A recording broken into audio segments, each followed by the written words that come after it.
once you're far enough into the journey of training, the goalposts will start to fade and you'll be left with the cerebral discussion in your own head of, why am I even doing this? Why am I doing this? Yeah. But the truth is, if he stopped, he would lose those results. Today, we're going to have an interesting conversation about something I said to Grant yesterday, which was, I don't want to look like an elite bodybuilder. I just want to be able to drink old fashions, eat donuts, golf a lot, and still be in noticeably good shape with minimal effort. Yes, you did. So that's the topic of today's podcast. AKA the new marketing strategy for kettlebell transformation. AKA what we're really going to talk about today is how your mindset and habit set needs to evolve from I'm a beginner, I'm just trying to get back in shape, I'm just trying to start training with kettlebells, to, hey, I've been on this journey now for 3+ years. How does long-term training differ from the beginning training? And really this comes from Spencer Freeman asking in our group saying, I'd love to hear about how I love the KT podcasts on the quick wins of kettlebell training. But I'd love to hear about the mindset around training when you're much further into the journey and you've gone through a few peaks and valleys like Spencer has. So shout out Spencer. Appreciate you. Yeah, shout out Spencer. Always coming up with really solid and deep questions to ask, questions that you can really only ask when you've been on the journey, as long as someone like Spencer has. Well, yeah, and it was kind of prompted because he had a conversation with his coach about saying pretty much every goal that I had set for this program, I've achieved. Almost every single one of them. And you talk about like high achievers understand the idea of like your goalpost almost always moves. Yeah. You'll achieve it. There's always gonna be something else to achieve if you're growth minded and growth oriented. And one of the things we said to Spencer was, we said, it's funny because sometimes it can feel like once you're far enough into the journey of kettlebell training that the goalposts will start to fade and it'll just be left. You'll be left with the cerebral discussion in your own head of, why am I even doing this? Why am I doing this? Yeah. When you're 3 years, 4 years, 5 years, 10+ years in, and you've been now training with kettlebells since you opened 15 years plus.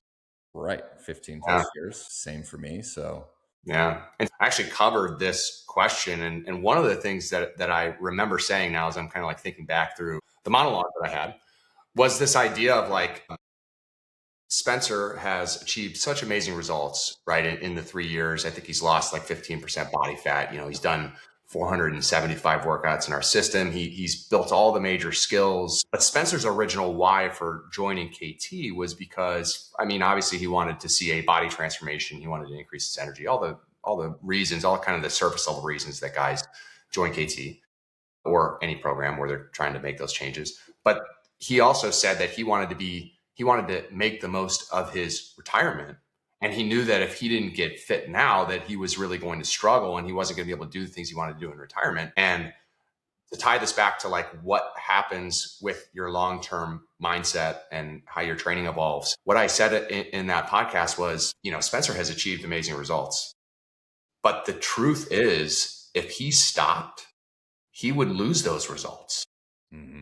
So like the long-term shift and like the why, like once the goalposts disappear, it's like, well, there might not be goalposts in terms of these very specific goals around your training that you're setting, but you still have to do the work anyway, because now your goal kind of overall just becomes like, I just want to maintain this. I don't want to give away.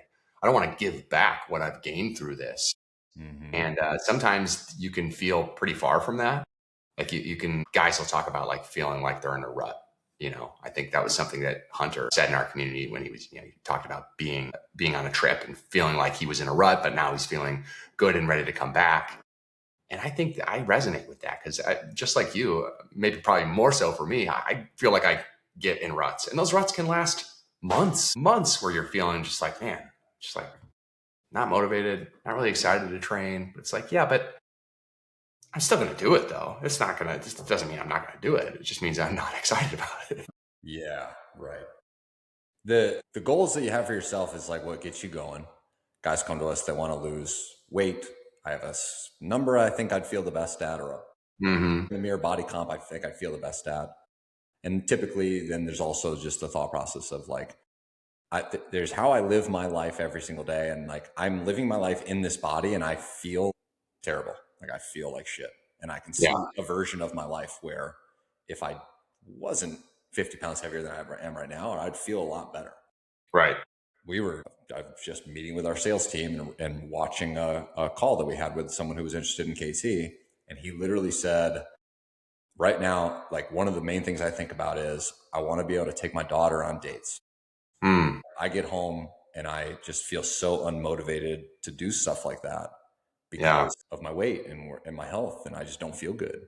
Like I want to be able to enjoy those moments with my family and not feel terrible during it. Right. And so those things will get you started. Yep. But the ultimate goal, like guys, I think if you end up being the person who is fit your entire life, the goal, the outcome, when the goalpost fades, is you don't do this stuff because you're trying to achieve that thing. You just do this stuff like we always say, it's who you are. Right. You do this stuff long enough until doing this stuff is just what you do. It's who you are. It's how you feel. It's how you feel your everyday life because you do these things. Right. It's like you don't even know why. But I think the misconception around that is that you will someday get to a point where it's easy to do this stuff. The misconception around that is like, oh, I'm going to get somewhere where once I get fit, like once I lose the 50 to 100 pounds, like then it'll be so much easier than it is now. When the reality is like, it's probably almost always going to be as hard. You're always going to have moments where you're unmotivated. You're always going to have moments where like, fuck, those bells are going to be heavy. Especially if you're someone, I said this to you last summer, especially if you're someone who enjoys challenge, on some level, because I said this to you before where part of around working out, sometimes where if I feel unmotivated to work out, it's because like, I know the workout's going to be hard.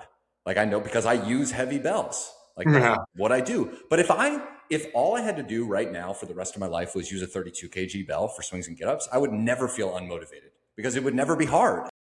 Yeah. But I choose to do things. Well, you might get unmotivated. You might get unmotivated because it'd be boring. Though. Maybe. Yeah. Maybe. Like it'd be a lot more boring if you were never challenging yourself. Yeah, probably. But like the thing that when I'm in workouts and I just feel like, fuck, this is so like, I don't want to do this is when it's like hard. It's like, because right. You don't feel like challenging yourself. Right. It's like the forcing yourself to do stuff that is that challenging. But like I could stay in the shape that I'm in right now and just like train with a 24 kg for the rest of my life. Right. Right. I constantly want to like push the limit on certain things. Right. And I think that's a really good lead into like how your long-term training like adapts, because obviously everyone's going to go different directions at different times in their training. And like you and I had talked about this, and just to kind of give like a overall picture, when CPG shut down in 2021, from 2021 until like probably midway through or even late 2024, I only did swings and get-ups. I mean, I did nothing else for like 3.5 years. That's all I did was swings and get-ups. That is it. I mean, I went back down to the 32 kg and climbed back up to the 48 or the 56 like 5 times.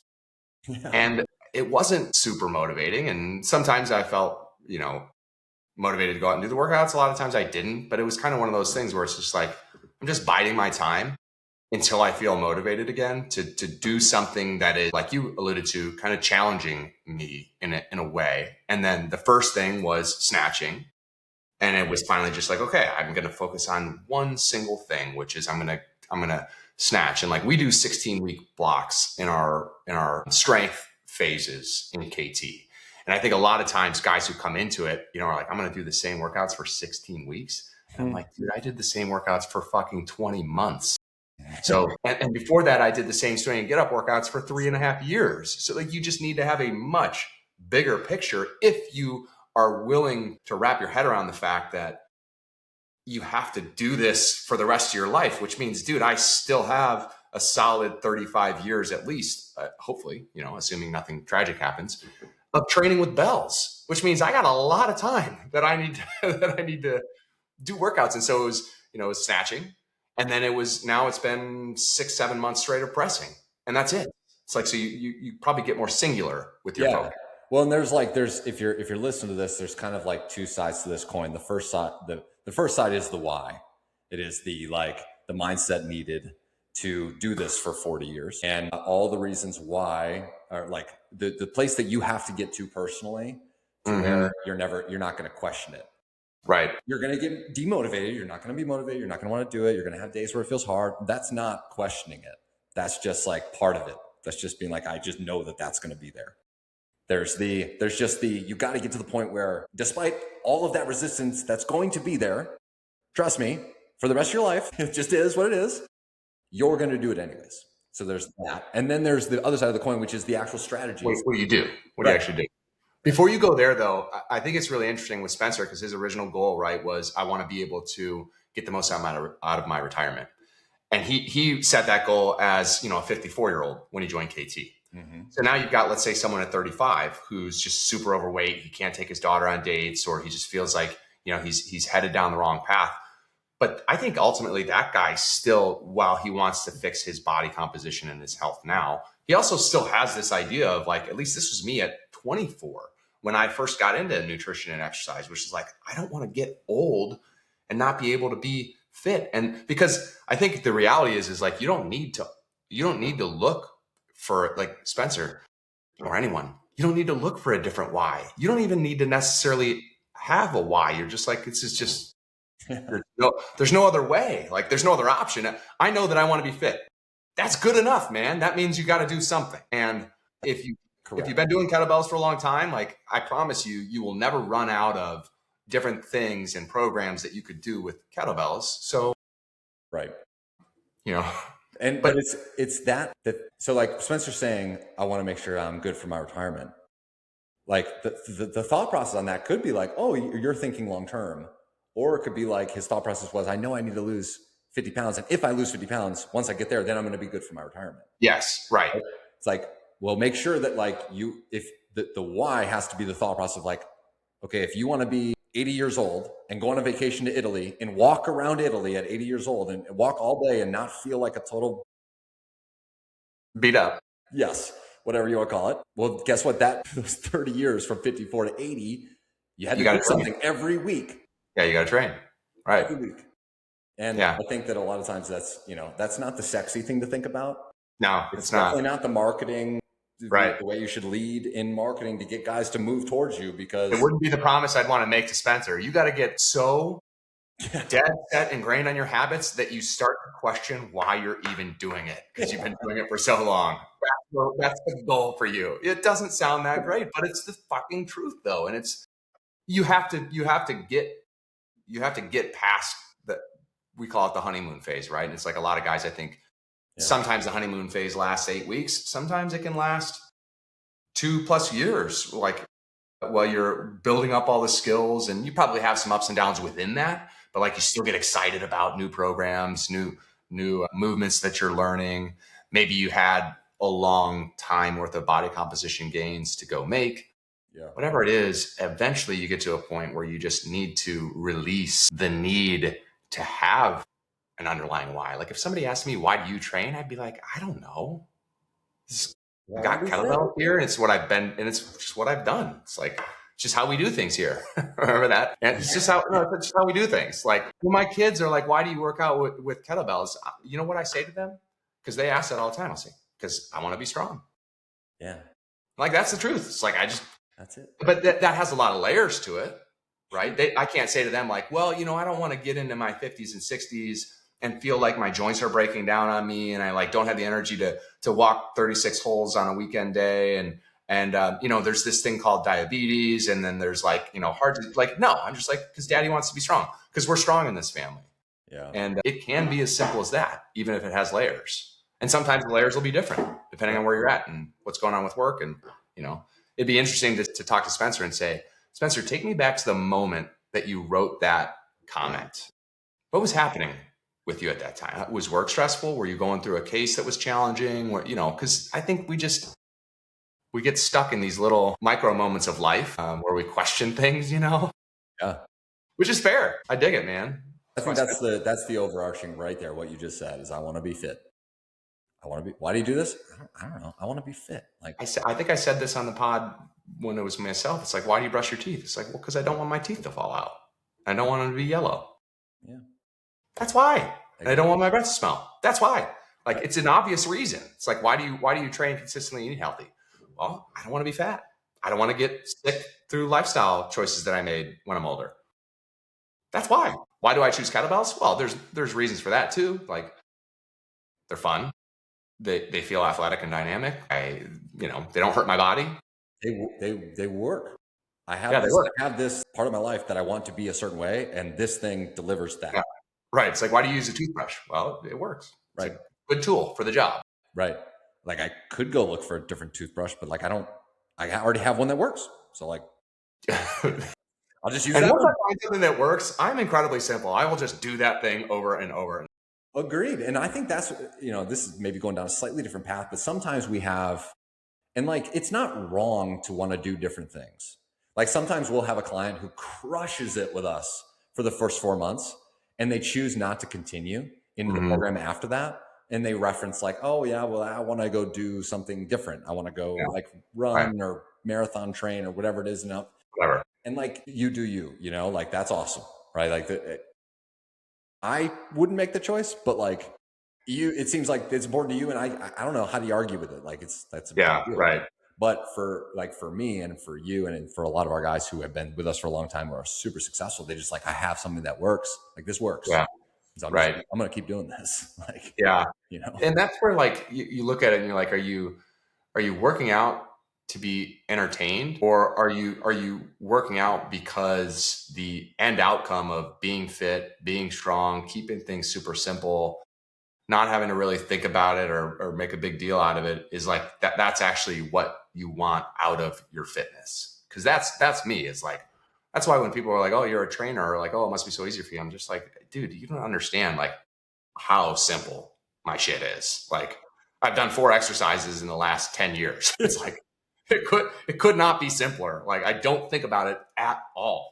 I just do it on autopilot, and that works for me. And I used to do everything, but my body always hurt, and I always had 50 different things. And if I was doing this thing, I felt like I was missing out on this thing. And if I was trying to do this thing, and then it's like, well, what about this?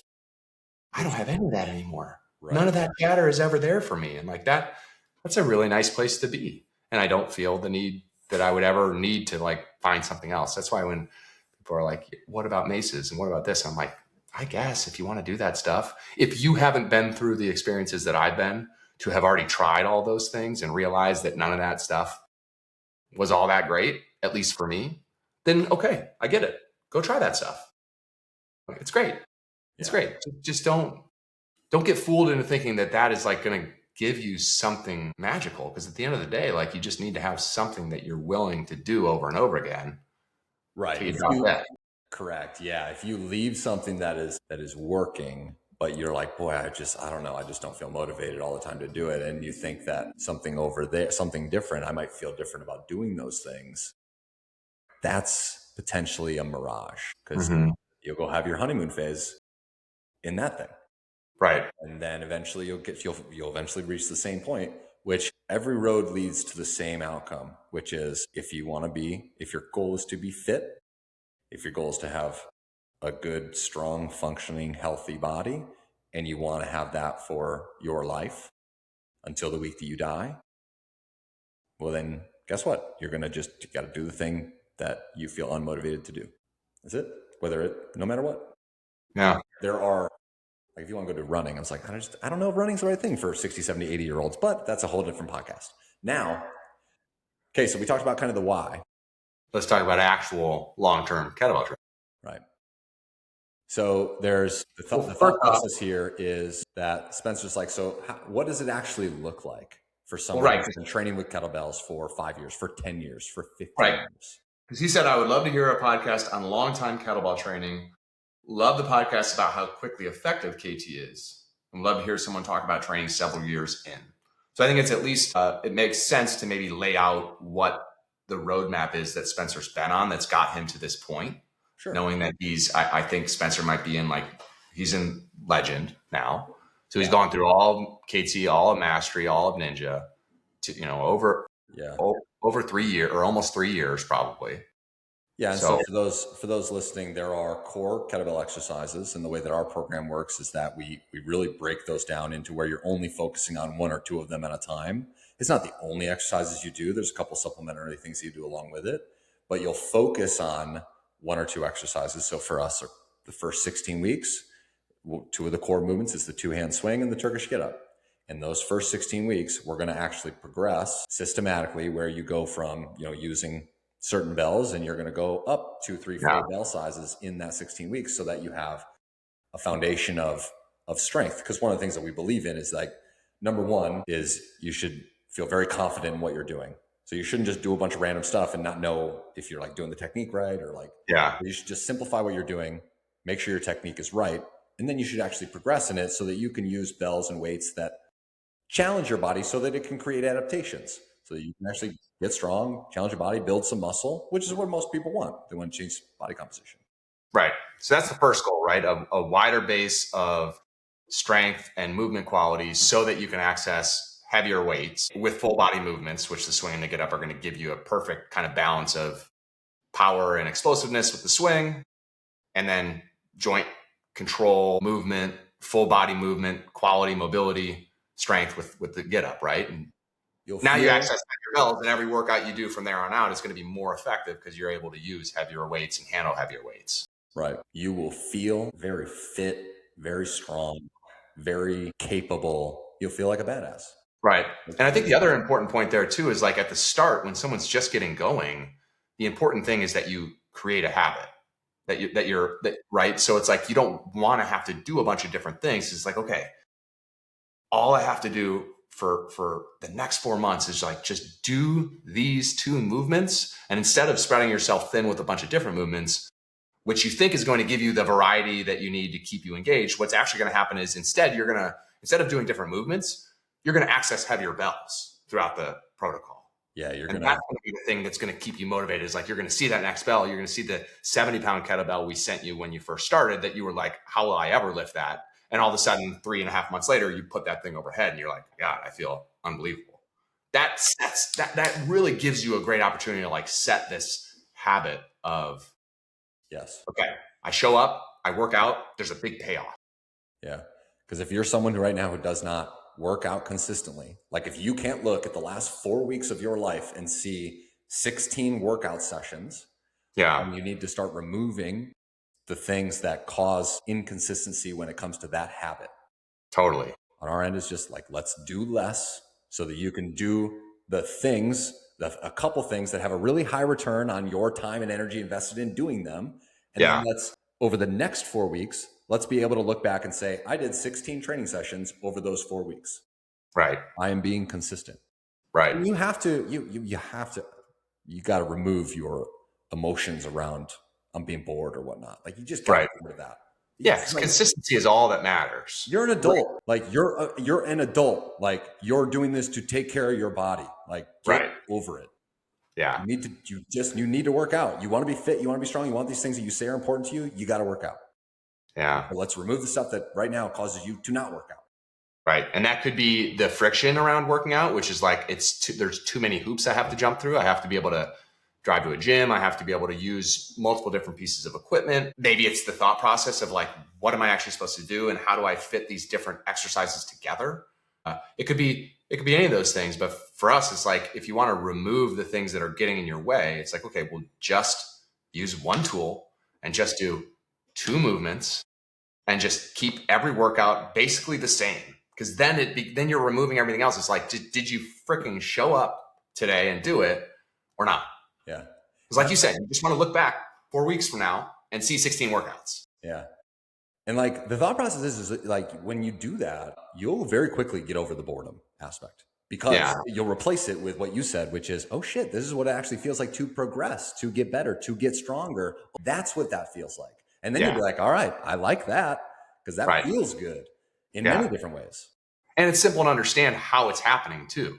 Because I think just the way that we lay out this idea of like, you pull in the heavy bell for 1 round, then you pull it in for 2 rounds. Now you pull it in for 3 rounds. And now all of a sudden all your rounds are with the heavy bell. It's like, it's pretty easy to see that. I could explain that to Owen at 4 years old, and he'd be like, okay, I get that. Yeah. Which is good, because things that are really simple to understand and do tend to be things that you can do even if you don't feel motivated. Yeah.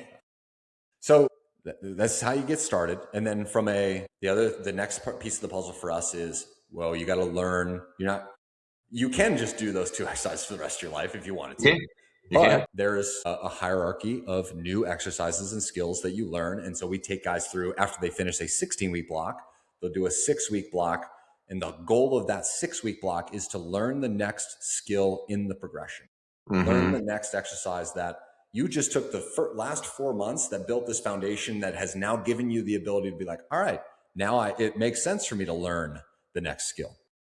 You learn it. And then after that, we do another 16-week block that will incorporate the skill that you just learned into the other skills that you had already built.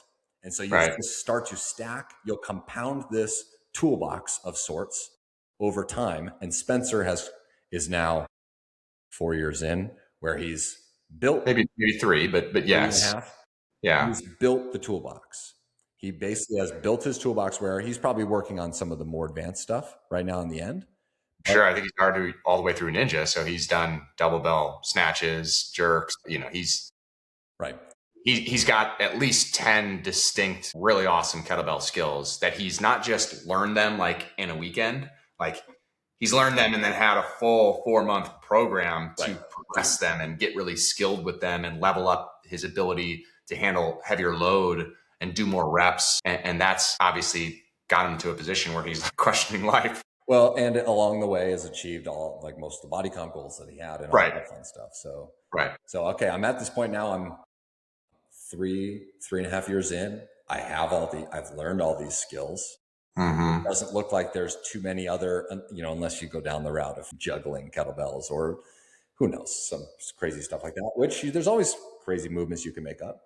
But that's not really in our lexicon. That's not really what we believe in. We just believe in, like, once you have these things, there's a million different ways for you to combine these things to be able to continue to execute the habit that keeps you feeling fit and strong.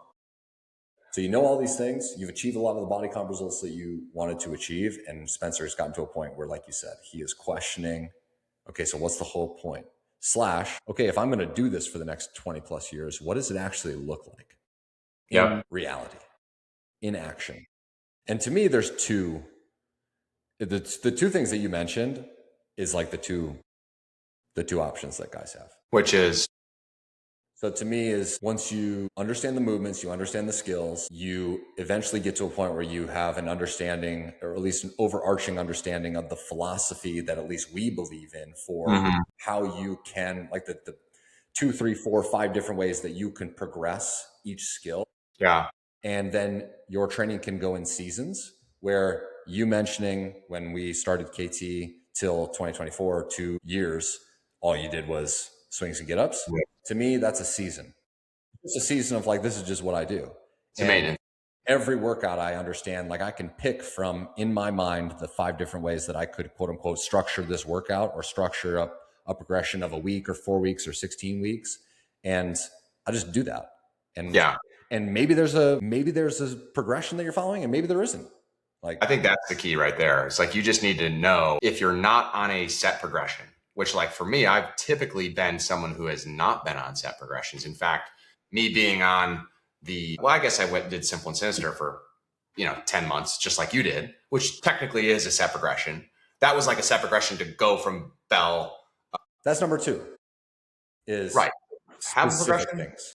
Don't have a progression. But either way, I think, and this is why I named the 2-hand swings, for 100 reps and 10 get-ups, which obviously is Pavel's simple and sinister, but I called it my back pocket workout, because that's kind of what it is. It's like, you just need to understand that once you get through, Spencer has earned the right to not be on a progression if he's not feeling like being on a progression at that point. Because as long as you can wrap your head around, like, okay, so somebody who has not learned all the skills and built the level of strength and consistency that Spencer has probably shouldn't just not be on a progression. That person should be on a progression so that they can unlock heavier bells, have all the skills in their toolbox. Because then, if they're not on a progression, Well, they're not sitting there doing 25-pound snatches and banging their wrist up and trying to do swings with a 35-pound bell and wondering like, why am I not seeing any changes? It's like, well, because you're doing the wrong movements with way too little weight. So that's not going to work. But someone like Spencer, who's able to, at 56 years old, swing the 90-pound kettlebell for 10 sets of 10 on the minute and do Turkish get-ups with an 80-pound kettlebell, okay, that's going to keep you at a very high level of strength. If you just only do that for 2-3 days a week, and then maybe you have another day where you throw in some variety with the skills, and that's actually going to be just fine. You can do that. Yeah. You've got to earn it though. Yeah. And understand where you're at in your journey. So one is kind of just like you can give yourself the permission to just have a season where like I just do these exercises. So like for me, my experience of that when we started KT, I was on the end of snatch brackets. And then when we started KT, I pretty much at least once or twice a week for the first 1 to 2 years, I almost always trained with someone in kettlebell transformation. And so they were always doing one of the swing and get up workouts from the 16 weeks. So pretty much for that whole first year, a year and a half, I just did swings and get ups with the 48K. Like I literally didn't touch any other bells. But like sometimes I did 100 and it was 5 singles. And then sometimes I was doing single, double, triple if that was their workout for the day. Or I would single, double, quad if that was that workout for the day. Or if their workout was 100 swings and 6 of them moderate, 4 of them heavy, then I would go 648, 456, or, whatever. If I was feeling light, 32 and 40. So, but it was always, like you said, just swings, some combination of those things. And I just did it, and I wasn't on any sort of progression. And every workout I felt like worked good, and my body felt good. Shoulders. You were just maintaining. Just maintaining. Right. A season of just general physical preparedness, as they would call it in the actual strength and conditioning world, which swings and get-ups are the ultimate. I mean, that's why Pavel says in Simple and Sinister that it's the ultimate GPP program, because it probably is that. Yeah. And you just have to get to a point where you just like really know and understand your own body and how you feel. And like, you'll know, okay, I feel good today. And then you can push yourself every once in a while or hey, I need to back off. And then you need to back off. And people learn that. I think I've been in the arena for 10 years. Yeah. You learn what you should and shouldn't do. With S&S, I feel like it is like, if you read the book, it is a progression to go from, a starting point of weight to up to being able to, the goal obviously being Sinister, quote unquote, which is the 48 kg for, the swing and get up rep scheme. So that's like an actual protocol. Whereas what we're talking about is this idea of like, what I term the back pocket workout, right? Which is like, it's just knowing that you're going to do roughly 100 swings and roughly 5 get-ups per side, but you might do single, double, triple, which would be, 6 get-ups per side. You might do 3 sets of doubles, which would be 6. Maybe you do 2 doubles and a single. Maybe you do some of your rounds. There's not like a necessary rhyme or reason or progression. You're just going based on how you feel. And you're letting your motivation guide your weight selection, not your exercise selection. And here's the thing is that you don't limit yourself from doing that because you're questioning like, oh, is it the right amount? Or is it the right intensity? Or should I do more? Or should I do less? Like the whole point of that season is for you to be able to look back on that season and say, I worked out 4 days a week every week. Right. If you can look back on that season and say, I train 4 days a week every week, then you succeeded. You won. You won. It doesn't matter what weights you used. It doesn't matter how many reps you did. It doesn't matter whether you did 10 or 5. Like, did you keep the continuity? Because the other big thing that Pavel talks about is the continuity of the training process. Yeah. You have to keep the continuity going. You have to make sure that every week you are still showing up and doing the work. 100%. And you know what's interesting too, Grant, about that talk, which we haven't said anything about this because Spencer didn't say it, but I think this is something every guy needs to reckon with. Is like, you can't just keep continuity with your training. You have to keep continuity with your nutrition as well. It's really critical that you do that. You might not stay in a cut phase or have a specific set of macros that you're trying to hit, just like we talked about with your training. But you still need to do the basics. You got to have your back pocket meals. You got to have that consistency there where you're able to look back on it every single week, and I don't step on the scale hardly ever, but if I step on the scale, I better be able to see fireworks. I better be able to see roughly what I always see. Right. And Nate asked us this in the podcast we did with him. Yeah. Because he was talking about the long-term aspect. And we started talking about the nutrition. And we started talking about like, dude, you got to have a floor. Like you have to have ceiling. Talk about, or ceiling. Yeah. Way. But either way, it's like back pocket meals. It's just like, I remember we were talking to Nate, I was like, you have to just get to a point where like your week is going to look like this no matter what. Like, yeah, you're not going to go from where the quality of the foods that you're eating in terms of like, I have these proteins most of the time. I have these carbs most of the time. I have these for healthy fats. This is what my breakfast usually looks like. This is what my dinners usually look like that. Guess what? You got to keep doing that for the rest of your life. And you might not, like you said, you're not going to like weigh everything and make sure it's perfect to the gram. And you're not always going to be in a cut or a bulk phase, but you're just going to be in this phase where it's simple. Most of the time I eat these quality foods for how it works. Right. And I can do that. Right. It's like you're training. It's the same thing. Yeah. It's like seasoning. Like I got to be able to look back and do it. I did 4 workouts. Okay. Like it doesn't matter what the workouts were. I did. And I look back and I had ground beef and sweet potatoes 2 nights, and I had chicken and rice 2 nights. Like that's what I had. Like, right. And but that's in the context of, it doesn't matter what workouts you did. I just did them. That's in the context of like, you have built the skill and have access to, and have the strength to make I just worked out 100 swings and 10 get ups with the 48 and the 56 kg, which is like, that's a different story than someone just like, I went for a run that day and I jumped rope. That's the conversation. Yeah. That's in the context of the situation. I mean, that's the point, right? And that's why I think it's important for this conversation, because you have to look at it and you have to say, well, Spencer's allowed to ask those questions, right? Mm-hmm. He's asking these questions of, what is this longer term? Once I have the skill and the strength, what does it now look like for me? It's like, well, you need to always, first and foremost, just maintain the habit. That's why it's the anchor habit. And you always compare back to the very simplest thing, which was the first fucking thing that we taught you in KT, 100 swings and 10 get-ups in different formats of doing that, mixing up your bell weights for your swings, doing multis instead of singles for your get-ups. But guess what? That will never not work. Right. It will never not work. As long as you're doing that with like your 70 to 80% bell. And if you feel really good that day, do it with your 90% bell. You might surprise yourself and be like, damn, I feel so good. I might just try to hit a double with a bell I never hit a double with before. Like that will happen when you're in that intuitive style of training. I've gotten probably the strongest I've ever been with those movements when I've been just training intuitively, just kind of letting it flow. Because you are doing the other thing that we talk about all the time, which is pulling heavier and heavier bells into your 70 to 80% range. Because if you're training most of the time with a 75 to 80% bell, well, guess what? Over the course of 3, 6, 12 months, that 75 to 80% bell is going to become your 65 to 70% bell. Like that bell is going to feel, if you just wear, that's why I spent the year and a half just training with the 48K. I was like, I'm just going to wear this sucker out.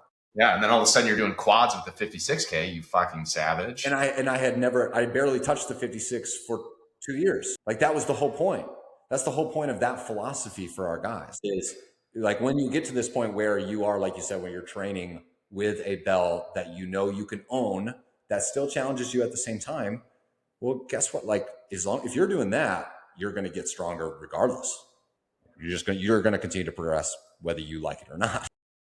So what about the flip side of that then, which is like, okay, so you got this season where you're not going to be in a program. And I think it's like, it's okay for someone like Spencer or anyone who's that long into the journey to realize like that season could be years at a time, which is totally fine. Because if you still have 30 plus years or 20 plus years of whatever, of useful training life in you, then you just gotta be way zoomed out and understand like it would be completely fine if you took the next 2 years to just keep it really simple and do swings and get-ups and just like wear that out until you find your motivation again. Because I think your motivation will come. Now, I would also say to someone like, if you love being in a program, that's great too. Good for you. Like you should feel very free to rotate different programs in, because there's an endless amount of programs that you could do with different goals in mind.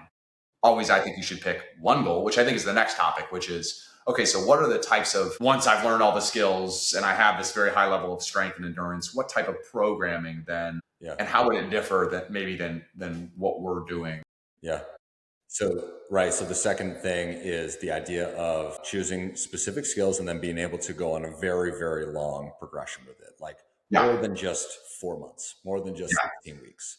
And typically you're choosing something where you have your own limiting beliefs around what's possible. And then you're like, well, I might as well challenge that. I might as well see what I can do and see what I can do. Right. And I know you've had your own personal experience with that. I had my own personal experience with that. Totally. Which, like, for the 2 programs that you just did is a perfect example of it. Snatching and pressing, just as 2 very specific kettlebell skills. And I'll let you obviously talk about your experience with it. But it's funny because when you talk about limiting beliefs around it, it comes back to your original story, which is seeing me one hand swing the 48K and you being like, dude, if I ever try to do that, that would break my back. Totally. It's like, well, would it? Or have you just not taken the time to build up to it? Right. And this is where I think if you want to go down this road, you really consciously choose to go down this road because you maybe have the opportunity to get more quote unquote bored doing this because you are really simplifying down to only 1 or 2 things that you're like, okay, I'm going to take this thing and I'm going to be really focused on it. And then you have to do it for a very long time and like 8, 9, 12 months. And so you have to, I think, just really be ready to like settle in and be like, all right, I'm like actually going to prove to myself. I've never been able to press well or press heavy. Well, I'm just like, okay, let's prove to yourself that like, if you want to be someone who can press a heavy kettlebell overhead, well, guess what? You probably need to go through a season where you use really light bells for a long time. And then you slowly implement the next bell, which is just going to take a much longer progression than you think it will.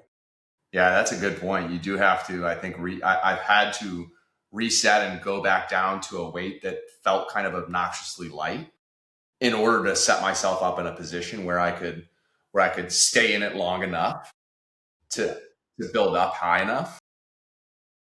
It's interesting because you have to learn that for yourself. You have a different mindset around that because when guys come in and they do 2 hand swings and get-ups, they can progress really fast. Because it's different on how you're like biomechanically, how you do the exercise, your whole body is involved in those 2. Whereas like if you're progressing a single arm kettlebell press, well, it is a full body movement. There's technique to it, but it's different than being able to progress with a 2 hand swing, being able to progress with a Turkish get up. It just takes so many reps, takes so much patience, takes so much, like Mike Massey said, sniper rifle focus. To then build up over time. But I think for guys, like you said, if I'm going to be training for the next 35 years, well, then okay, great. Let's spend a year and see what happens with my press or my kettlebell snatch. And also I think it's just exciting from the standpoint of looking at it and saying, I would have never thought it was possible to snatch the 48 kg for reps, but the reality is I just had to snatch for almost 2 years straight, 2 days a week to be able to get to the point where I was able to unlock that. Even though I could snatch the 40 kg before I even started the progression that I went on. But to feel confident in making that gain from, being able to do the 40 kg for, a couple reps to being able to snatch the 44 kg for 160 workouts or 160 reps in a workout, that was an almost 2-year journey of doing that. That was just like settling in and being like, okay, I'm going to use one protocol and I'm going to do it and it's like, you look at a snatch bracket, I think a snatch bracket is 15 weeks probably to finish the whole thing. If you go 60, 80, 100, then up to 160, 180, 200, that's like 15 weeks if you're not taking any breaks for any reason whatsoever. Which in practice was more like 18 weeks for every time I did a bell. And you're staying with the exact same kettlebell for that whole time. So think about snatching for 4 months with one bell 2 days a week. It gets boring. So give anyone listening the idea of that. So you start with, it would be cool to snatch the 48.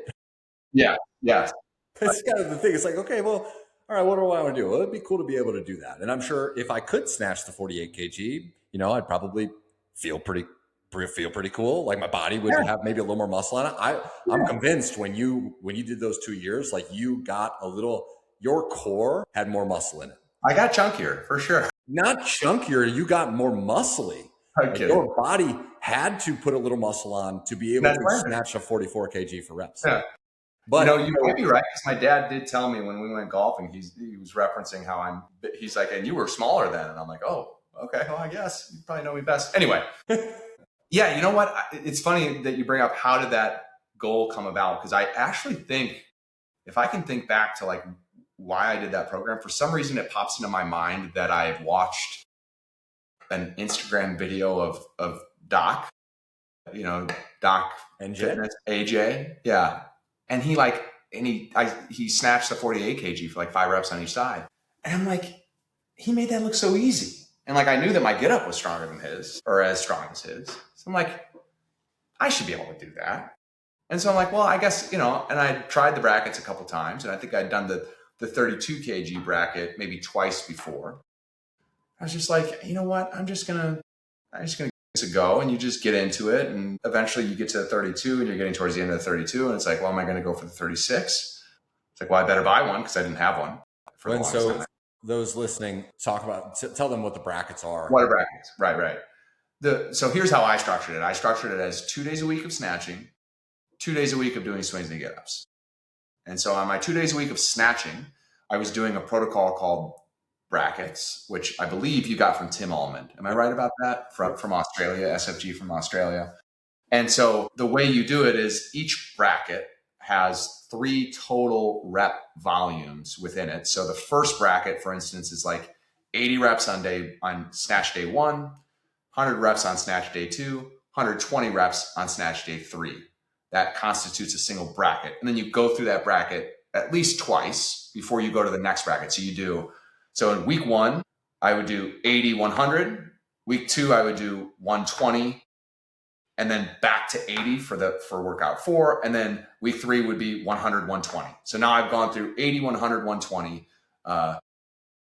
twice in 3 weeks. And the cool thing about that was I produced endless variety by just doing different rep schemes when I would do. So I might do 80 in, sets of 5. I might do 100 in 5, 7, 8. I might do 120 in sets of 10. Like, I just never came to any specific workout with a rep scheme. I would typically just like write it on the ground, and then I would just try to do what I said, even though I wouldn't always do it. It was just like, you just get that volume of reps done in the workout. When you started this, you could probably snatch the 36 or 40. Like, you probably could have done that. Yeah, I could snatch the 40 for 5 solid reps on each side when I started. And then when you started the snatch brackets, you went down and started with what bell? 32, I think. I'm pretty sure I did not go down to the 28, but I might have. I think you maybe did. I maybe did go down to the 28. I honestly can't remember. But okay. So I either started with the 28 or 32. I didn't own a 36 at the time. So anyway, to finish out the brackets, 80, 100, 120. Typically it was my first bracket, although once I got up to the 36, it's definitely once I got to the 40 and the 44, I actually started with 60, 80, 100 bracket. Yeah. Because I wanted to have my first workout, especially once I went up to the 40 and the 44, was like, I'm just going to do 60 reps. Like, never snatched the 44 before. So like, the thought of, having to do 120 reps with the 44 next week seems kind of intimidating. So anyway, you do, let's say 80, 100, 120. And then your next bracket is 100, 120, 140. So there's always gaps of 20 reps. And you just move, as you move into the next bracket, you're doing the 2 highest rep schemes from the previous bracket plus 20 reps up from the highest one of the previous bracket. So that's why it goes 100, 120, 140. And then the next one is 120, 140, 160. And then the final bracket is always 160, 180, 200. Yes. And that gets you to 2, because the goal is to climb all the way up to 200. And I think, if you can correct me if I'm wrong, I believe when you did brackets back into the days of CPG, I thought you took the 40 kg to like 240 reps in a workout. Yeah, I might have gone up one, but yeah. Anyway, I got to the point where I was like ready to just move on to the next bell. It's like, sorry, I don't think I want to snatch the 40 for 240 reps. So I'm just going to go to the 44 kg. But what was crazy about that is, like, first off, I never stuck to a program for that long. But eventually I just kind of settled in. And once I went for the 36 was heavy for the first few times of doing it. But then the 36 started to feel kind of like moderate and not that hard. I'm like, oh, that's interesting. And then by the time I got all the way to the point where I was doing 36 kg with for 200 reps. Like it just wasn't even hard. I could rip off sets of 20 with a 36 kg. And then the same thing happened with the 40, where I eventually got to the point where like I could rip off sets of 20 with the 40 kg. And then I did the same thing with the 44. And I got to the point where I could do the 44 kg for 15 to 20 reps on a side. Now I will say, pure, full transparency, my right elbow / kind of like bicep bothered me for a year straight. Eventually, the reason why I stopped the snatching protocol was because there was just something up with my left shoulder that like it didn't prevent me from snatching, but it just never felt right. And so I'm just like, eventually I got to the point where I was like, all right, I hit, I think 5 and 5 snatches on each side with 48 kg. And I was just like, I think I'm good. I don't think I need to snatch anymore. But that was 20 months in. Right. The point of that is that's the second route you can take, which is you can pick a very specific skill and you go way down from what you could do. And then you follow a very specific protocol that slowly inches you up over time. Yes. And to go either from one rep set to another rep set or from one bell to the next typically takes 4, 6, 8 months. Right. Instead of going up 3 bells in the KT progression because you're brand new, you're recognizing that, hey, I'm using much heavier bells. I have much longer training history. So gains are going to be much more incremental. Right. And you just kind of settle in for the same reasons that you settled in for the first option, which is like, because the reason is still the same of, I do this because I'm fit, I'm strong, and I want to do this. It's just one little bit more of specificity towards the direction of your workouts. And when you follow progressions like that, the one thing you have to accept is if I'm going to go to the point where I'm doing 160, 180, 200 reps, well, those workouts are going to take a little longer. And so, because the benefit of the first philosophy is that you have a style of working out that's like almost always going to be probably less than 60 minutes, maybe less than 45 minutes. And you just know you can rinse and repeat and you just put that on autopilot. But if you're going to if you got a desire to do something that's like rare, and that's the truth around it, is like, if you have a desire to do something that's rare, like snatch the 48 kg or press the 48 kg or do something that's like very, very strong by anyone's standards, well, then you're going to have to accept the fact that like, okay, like it's going to take a little more effort. It's going to take a little more time. It's going to take a little bit more sacrifice because you're also going to sacrifice. You're not going to do any of the other stuff. Yeah. Maybe a few more aches and pains. Maybe more sessions that feel like fucking grind. Right. But the whole point of that is like, you are proving to yourself, you're breaking the limiting belief that you maybe had at the start. Yeah. Right. I could never do that. I'm not the type of person who I could never achieve that. Fucking challenge that. Yeah. Why not? Right. That's where you could just look at like a longer term approach would be like, know what your seasons of like, I'm just not on a program right now. Know what that's probably going to contain, which I think anyone who goes to the KT, it's like, that should just be swings and get ups. Like it's so easy to rinse and repeat that. You're not going to blow up your fitness with that. You're probably not going to hurt yourself doing that. Your workouts are going to be short, quick. It's good. You should do that. And then when you feel ready for it, have a single skill where you're going to look at it and you're going to say, okay, I'm going to take this skill to as high as I can take it. Yeah. I'm going to, and that's going to be a year endeavor for sure. Like, and I'm going to take it to like what I actually believe my physical ceiling with that could be, with the caveat of like, look, if you're getting to the point where you're either feeling injured or you can tell that an injury is right around the corner, it would not be the worst thing ever to transition to something else at that point and just say, great, which is where I got to when I got to 160 with the 44 and I snatched the 48 kg for 5 reps on each side. I was just like, you know what?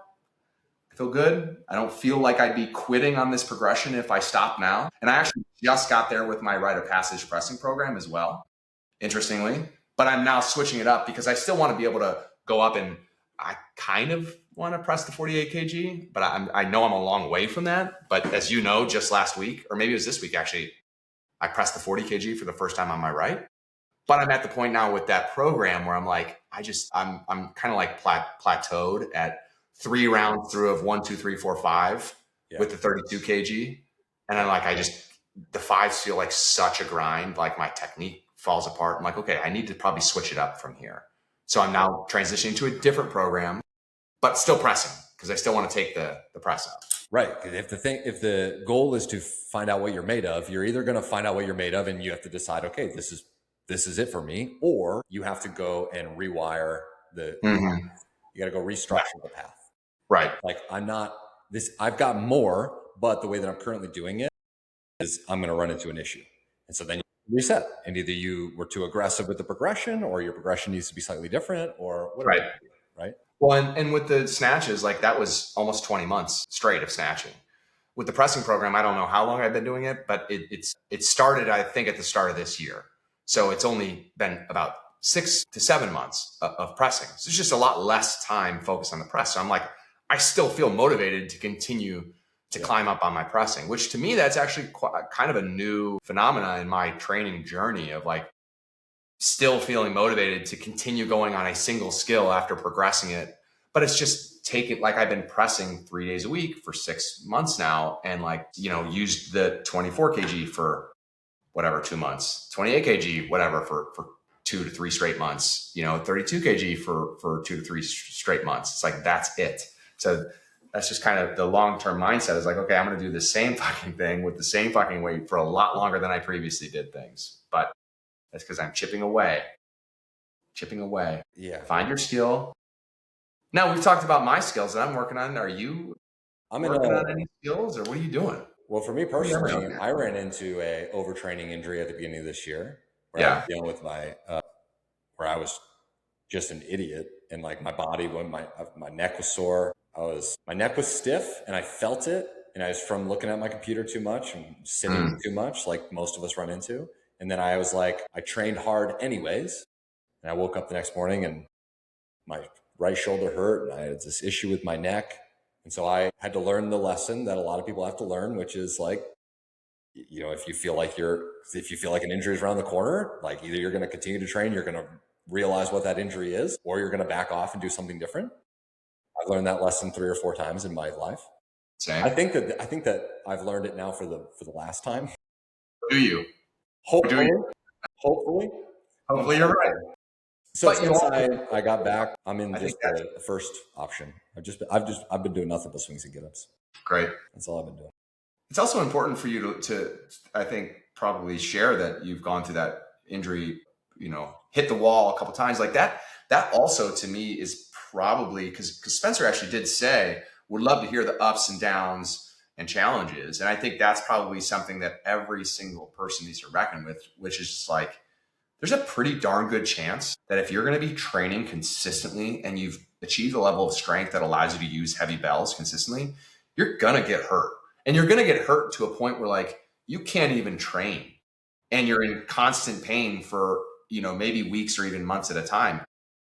That's a sign that you were doing something you shouldn't have, but it's also not the end of the fucking world. Like it doesn't mean that you're not going to come back now and be like, boy, I need to find something different. I'm not going to, it's not the kettlebell's fault. That's for sure. Like you don't got to find a different way of training.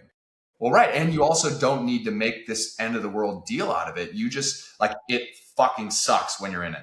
Horrible. I think you remember when I fucked my left side of my back and neck up, and I actually did that double bell pressing. And that's the reason why I thought I would never press heavy, because the only 3 times I've been in a position where I couldn't train was from pressing injuries. And it's the same injury every time, where like my left vertebrae right between my shoulder blade pops. And then I can't even get out of bed for the next couple of days because it hurts my rib cage so much. But this last time that it happened to me, I had such terrible nerve pain down my left arm that like I was icing and heating every day for 6 straight weeks. I couldn't move my neck. It was brutal. That's exactly what I just went through. It's terrible. It's the worst fucking thing ever. It is. But that was 2 years ago now, and I haven't had that pain again. And like, I bet if I did things dumb enough, I'd cause it to myself again. 100%. This particular program didn't cause it, which I'm super happy about. And I never even really felt close to it. But I'm also just like, yeah, that happened. But you have to be able to learn from it, because if you look at it, like for me, just my own experience, I knew I was an idiot. Like my body was telling me, dude, slow down. Right. Same. And I guarantee for every single person who's ever dealt with an injury, you knew that. And I'll say So there's like the idea of getting injured when you're new and your technique's not quite right and you're still trying to figure it out. Like that's not what we're talking about. We're talking about people who have been training for a long time, who on some level want to train. They like pushing themselves. They're not always motivated, but they like doing that. Right. And you'll have these moments where your body is telling you like, hey dude, you need to slow down. You got to back off, and you don't listen to that. That's why I'm saying like, hopefully this is the last time I ever have to learn that lesson, because the best ability is availability, right? And I enjoy pushing myself and whatnot, but I also just enjoy being able to work out. And I think for me personally, I realized this when because it was serious bad nerve pain in my shoulder, and I'm like, boy, I never want to feel that again. Totally. And agreed. I much more enjoy the feeling of working out, and even if it's at 70 to 80%, versus feeling like I got to push myself, even though I like doing that, with the risk of, oh man, I could fuck my shit up. Like I don't want to do that. But you're right. Like if you're someone who you hopefully you can listen to a podcast like this, if you're still listening to us an hour in. Hopefully you can listen to a podcast like this and like learn from our mistakes, learn from our scars, and like not run into that. But a lot of times, guys, I feel like you almost kind of learn that. You have to learn that on your own by doing it. Yeah. Because if you're someone who just enjoys progressing, and you're like, oh shit, it's fun to get strong. It's fun to level up in bells. It's fun to level up in these skills. You'll learn your limits. You know. Yeah, you got to find your limits, exactly. But I think there's ways to kind of frame this learning your limits and what that actually means. And the biggest thing would be like not freaking out and thinking it's the end of the world, and understanding that a year from now, you're going to look back on that and you'll still like, boy, that sucked and I don't want to be there again. But also, oh, I got over that and I got past that. And so like at the end of the day, if it happened again, I would probably suffer very deeply while it was going on, but I would know, this is going to pass. You know, eventually this will be done. And hopefully if you learn that lesson, because the other two things that the number one, the overarching philosophy of seasons, and the number two, the specific skill progressions, the other thing that those two have in common is that the majority of the time that you're doing those things is not with your crazy heavy bells. The majority of time that you're doing in those two things is with bells that are like 70 to 80%. And that's another big thing that you just like, you accept. That's why I love the idea of what we talked about earlier, which is the idea of like, you can pull heavier and heavier. Like if you're someone who enjoys challenging yourself, well, you can pull heavier and heavier bells into this like moderate range, but like you have to do it not by constantly finding what your 105% is, but just by wearing out the kettlebells where you know that I'm going to do the session and I can do the session with these bells. And you do that over and over and over and over again. And if you're okay with being in that place, well, then you probably do learn that lesson. Like, that's why it's like, I hope that I've learned this lesson for the last time, so that I just constantly, I'm just going to use these bells because they make me feel good. They make me feel strong. I feel like a badass. They deliver the ability for me to go do all the things I love to do, which is go play golf or go on a golf trip and walk 36 holes 3 days in a row, you know, like all those things that I love to do. Right? You know, we see a lot of guys, obviously, when they start KT and they're new to bells, new to get ups specifically, they get strong really fast. And a lot of times guys will go from never doing get ups, honestly, all the way up to the 48 kg, pretty much just like on a linear rocket ship, you know, where they're just like, you hit a 32 kg and a week later you hit a 36 kg and a week after that you hit a 40 kg and you're just like, oh my God, I'm still fucking strong. And like, that's part of the journey of first learning these movements. And so like, that's part of this like beginner phase, right? Of you might not be a beginner lifter, but you're a beginner to these lifts. And so you make gains incredibly fast. You're able to climb up multiple bells in a very short period of time. And that's fun and that's cool. But that is only going to happen once. Yeah. And then after that, you need to understand that like the long term is like you take 20 months to go from being able to snatch the 40 kg for 5 reps to being able to snatch the 48 kg for 5 reps. And maybe I could have done the 48 kg 8 months earlier than I did it, but I just wasn't clawing to go see what that next thing was anymore. Because you just like, it's not about that anymore. Let me see what my PR is. Let me go get that next PR. You have to shift from that mindset to just like, I'm just going to settle in and I'm just going to do programs that are long, that like I have this long goal in mind. Yeah. And I'm just going to be okay with like taking for fucking ever to get there, because what else do I have to do? Yeah. You know, I want to keep training. Like, that was one way that I looked at the snatches. Like, oh, this is my next year of training planned out. Cool. Right. I'll just get going. When guys are on that rocket ship, they go like for get ups, they'll go 24, 32, 40, 48. But typically when they go do that the first time, the 32 is heavier than the 24. The 40 is, that's a lot heavier. And the 48, if they do that for the first time, they're like, oh, that was really heavy. Like the first time they do a PR of like a 40, 44, 48, you're like, oh boy, I did it, but it was heavy. Like I see some of the PRs of 48s where it's like, you did it, but boy, it was heavy. Don't do it again for a little while. Where the goal of the specific skills is to, your goal is to, when you do the 40, that it felt like the 32. Yeah. Like when you could, maybe I could snatch the 48, but like I want it to feel like the 40. Amen. And that's the difference. Like that's the idea of like making the heavyweights feel and look like. Right. And as bells get heavier, that just takes longer and longer to do that. Right. Because to go from a 24 feels like a 16, that's probably for most guys just going to be like pure neurological, just like taking a couple months to do get-ups consistently. Yeah. But if you're going to make a 40 feel like a 24, the only way you're going to do it is it takes some real fucking time to really own the 24, the 28, the 32. Yeah. So it's funny, right? Because we try to keep guys engaged. We try to progress them fast. That's like part of that's part of the process of like locking a guy into believing in the tool and the consistency and like having enough wins at the start to actually get bitten by the bug and fall in love with kettlebells, which is our ultimate goal, right? Yeah. But then it's like, okay, now let me show you how you're actually going to do this for the next 30 years. It's not always going to be like this, but that's part of it, I think. Right. Anyway. Well, that was fun. Forever. Yeah, that's fun. I love that stuff. Boy, I could just... Well, and our next step is to bring on a guy who's been doing this twice as long as you and I, or as long as you and I combined, which is Brett Jones, and have him come on and tell his journey, but also, talk about his wins and struggles and challenges on his journey that's been much longer than ours. So that'll be a fun next follow-up. Agreed. Wholeheartedly. So, good stuff, man. Well, Grant, if somebody who's listening to this is not a KT client and they're thinking, I want to be able to level up to these bells and learn this protocol and, get the type of results that Spencer's gotten, what would they do? Well, you probably see our ads. So you could click on an ad. Here's the deal. If you see one of our ads and you click on it and you actually apply, Sean and I see every single application, thousands of them every month, but we literally see personally every single one that comes through. So if you see an ad, you can just apply and book a call with our team.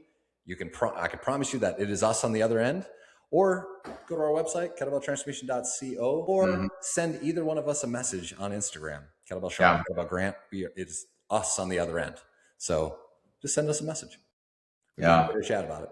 And what's our goal with guys when they join KT? What's our goal? Man, if you're someone right now who is, if you don't feel good, like if you just know, like because you're overweight or you feel like you're unhealthy or you're not consistent with working out or whatever it is, if you just don't feel good, my goal is to give you an opportunity, a system that I guarantee you, if you do it, you will feel incredible. And that will translate to everything in your life. That's it. That's like, it's not a magic pill. It's not a magic pill. It's not easy. It's work, but it's clear. It's simple. And if you do it, I promise you, every area of your life, you will feel better. Everyone will notice it. Your family will notice it. Your wife, your partner will notice it. And so if you just, that's what I would say. What would you say? Nice. I was going to say our goal is to get you walking tall. Yeah. I'm walking tall.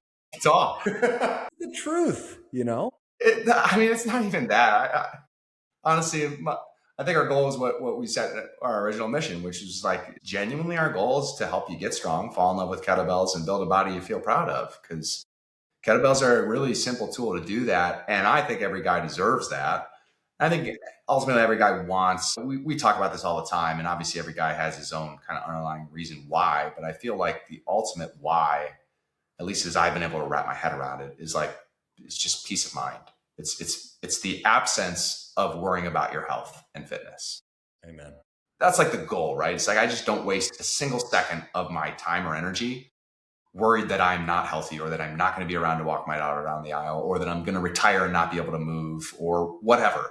Like, there's so many things you can't control, but you certainly can control the food you eat and the exercise that you do, assuming you don't have serious, restrictions around things or whatnot. But right. Yeah, and our goal also, I would say with guys, is to help you achieve your goal, because it's not about us at the end of the day. It's about our desire, I think, as business owners, to like open a door for you and be like, look, I promise if you walk through this door, there's a really good chance that things are going to get better with your strength and your health and your fitness and your confidence. And like you said, people will notice, but you'll notice most of all. Like, you'll notice by first being like, damn, I just don't feel like shit anymore. This is great. And then hopefully you'll actually start to really enjoy the process of training with kettlebells. Because if we can give you that, boy, I feel like your life will just be improved. Because you go from, like you said, you looking back at the last 4 weeks and maybe having worked out, but maybe not, to just like, it's not even a thing that I think about. I just know without a shadow of a doubt that I'm going to train 4 days a week with bells. It's like, and then you'll have, I think that what you just said there is really important, the absence. You will no longer worry about this stuff. Yeah. There's so many things in life to worry about. Right. To be stressed over. Like, this shouldn't be one of them. Agreed, man. Agreed, Papa. Amen, Paul. All right. Well, it's a great chat. Hopefully anyone's hanging with us. If you did, thank you for listening. Share it with somebody who is not as consistent as they need to be, or who you think would fall in love with bells. Let them know. And hopefully that helps Spencer a little bit, or anyone who's been in the system for 400 plus workouts. Amen. We don't have it figured out either, man. We're just going to keep doing it for the next 40 years. That's right. Good stuff, partner. See you in the next one. Talk to you.